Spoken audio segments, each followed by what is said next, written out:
Hey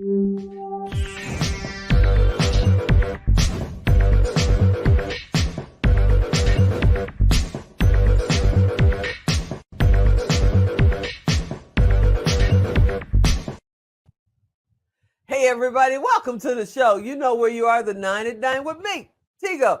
And as always, we got great experts, but today we're going to talk about something that's close to my heart, but in an entirely different way. Today we're going to talk about syndication. But in my case, it's not about television. Dr. Waz here. Sit right there. We'll be right back.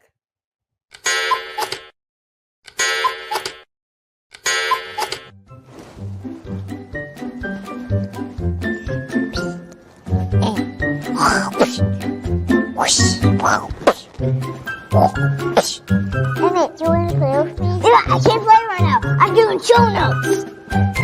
Hey everybody, welcome back. Yep, you heard me right. We're going to talk about syndication, but we're not talking about television, and that's the syndication I know. So what is Dr. Wah talking about when she says multifamily syndication? Hey, doctor, are you out there? Hey, Tigo. What's happening? Okay, so we talked about business and raving fans.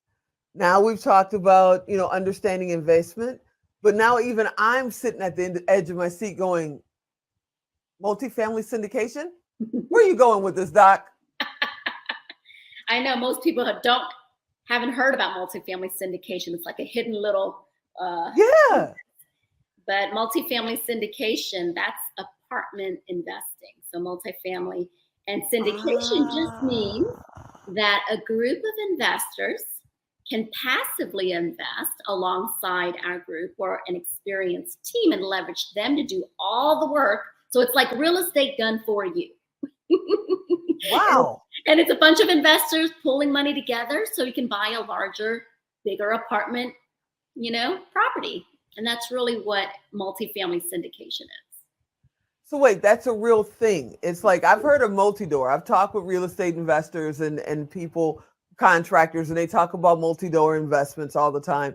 But usually it's them, it's their company or their development firm, and they're creating this giant apartment complex or condominium, area or something. But you're talking about being able to invest like in a group. Correct. And so every individual, right? So you drive by on the highway, you see these nice apartments, 200-300 units. You're like, there's no way I could ever have ownership in a property like that, right? And then to think, well, who do you think owns a lot of these? Would you believe that the average Joe, like most of us, can actually own a lot of these?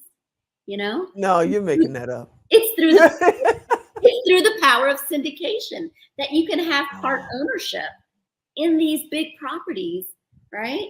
And have your money work for you. And that's the beauty of these multifamily syndication. I'm like, no one taught me this. Yeah, I've never even heard of this before. So how do you do that? I mean, you can't just walk on the grounds and say, hey, can I invest in unit 1 and 3? I know you're already building it, but can I throw my $5 in? I mean, how do you actually do that? Yeah, and that's the thing, with these, you don't even ever get to see these investment opportunities. Majority of people will never have the opportunity to invest in a class like this because they just don't know people who are actively doing it. And so it's really in order to even get these, because they're not publicly advertised, and some of them may be through crowdfunding and different platforms or funds, but to have a person that you can connect with, get educated, and have an actual touch point where you have questions. And if you want to just call them up, that's a different story to have a one-on-one, like, okay, I'm investing with this person and their team. I have questions. I get to see all the transparent financials directly from the management company. Wow. Well, an investor has direct access to all the financials, every dollar that goes in, every dollar that goes out, what's being done on the property, because they're a limited partner. And so they get transparent money in and out every single month. And then you have to know a sponsor or a syndicator. And that's what Jaime and I are, the syndicators. We connect people with these investment opportunities. And unless you know us personally, you don't get access to these type of investment opportunities. Yep, that's my friend. I know her personally. You guys can forget about it. No, I'm kidding. So if somebody is sitting there and they're going, oh my gosh, that's perfect. That's perfect. They've been flipping houses for years, and now the competition for flipping is absolutely insane, especially here in Las Vegas. There's 10, 20 bids going for a property that's, at the right value level to be a flip. And they're going, what am I going to do next? If they're sitting there and they're looking, they're going, that's perfect. But how much do they need to make that initial investment? Are you talking 6 figures, 7 figures? How much do they need to be an investor in a group, in a syndicated group Right. like that? So most syndications, like for us and most people out there who syndicate, it's 50,000 minimum is what the usual buy-in is. It can range. Lunch money. Yeah. So 50. Couple of gallons of gas, basically, right now. So it's 50 to 75,000. There are platforms where you can do a smaller amount, say 5 to 10,000, or even as small as, those are crowdfunding platforms, but you're not going to get a direct point of access to a person who's running the project. You're not going to get detailed financials. You'll get high level, like what's going on, but you're not going to get direct access of all the numbers to go visit the property on site because you're part of the owner. You're not going to have that type of access when it's an online or a crowdfunding type platform. But when you go a personalized project like this, it is a little bit higher to get in, but most people don't even know that, hey, I have 50 grand, or I can use my retirement funds. I have 401k or self-directed IRA money that you can actually utilize some of that for investing and diversify your portfolio out. And so a lot of people don't know that they can do that. So can you have multiple investments going on multiple projects at the same time? Like, is there a limit to how much you can do? And if somebody does have higher, they're like, no, I've got, $500,000. What do I do with the doc? Can you do that as well? Yeah, you can do as much. I have, investors who do few million. I have some that start at 50. So it's a wide range of depending on what their goals are. Because a lot of people, sometimes it's cash flow. Some people just want, hey, I don't care about the cash flow. I just want to appreciate in 3 to 5 years. You sell it, I get my big chunk. And some people, it's really taxation. And some people are like, they're super wealthy and they have a tax problem. And they come to us, hey, can you help us with the tax benefits? Because multifamily is this big tax, we call it cost seg study. And so it's appreciated depreciation. And so you get all of that in the first year. And so most asset classes don't get that. And that's why the multifamily space has been such a hot pocket once people understand how it works and they talk to their CPA and they strategize their situation. A lot of people are now getting more into the space once they get educated and know how it works. See, do y'all see now why she's our Now Honors Businesswoman of the Year for 2022? She rocks. That's why she's our Now Honors Businesswoman of the Year. Okay, so do you need licensing? You're talking about real estate. Do you need to be a real estate broker, a real estate agent, a real estate mortgage broker, any of that stuff? Or can you just be the average Joe? Like Tigo can come and say, hey, Doc, which I'm probably going to do.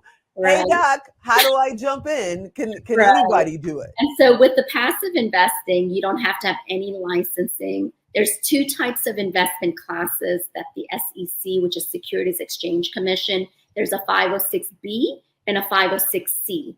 A 506B is majority of what we do, and a 506B means you don't have to be an accredited investor. You don't have to show us your financials. You don't have to show us anything. All we need to know is we have to actually have a conversation with you. We have to have a relationship with you in order for you to invest in our opportunities, or you have to be referred in by someone who we establish and know and trust. And so you don't have, now if it's a 506C, then yes, we will check if you're an accredited investor. You have to have an income criteria to be considered an accredited investor, but no licensing, no real estate, things like that. But we like to educate people before they invest with us. That's key. Is there an age limit? Like, you have to be over 21, you have to be under 75. Is there an age limit to being an investor? There's not an age limit. I mean, I have my nephew, he's starting to invest with me, and he started investing by age 18. I have people as young as 18. I have people as old as 80 something. So it's a wide range. I have teachers, I have doctors, I have CEOs, I have athletes. I have all walks of life. Wow. Okay. So multifamily syndication is what we're talking about. And if somebody is sitting there just on the edge of their seat going, how do I get started? How do I get started? How do they reach you, Doc? They can reach me on my website, passivewealth23.com. And then what I would suggest is once they reach onto that website, I'll send out a due diligence checklist for passive investors. It's a 50-point detailed checklist. So when they're looking at possibly investing, what they should look for and what can be a red flag. Let's give them that website one more time before Alan cuts us off because he's rude. PassiveWealth23.com. Thank you so much for hanging out, Doc. I know this is the last of our 3 episodes, but man, I hope you'll come back. You have so much knowledge. You're absolutely fantastic. Thank you so much for hanging out with me. Thank you, Tigo. You are the best. Hey, everybody, I hope you enjoyed this interview. I hope you'll be back next time. And as always, I'm Tigo. I'll talk to you next time.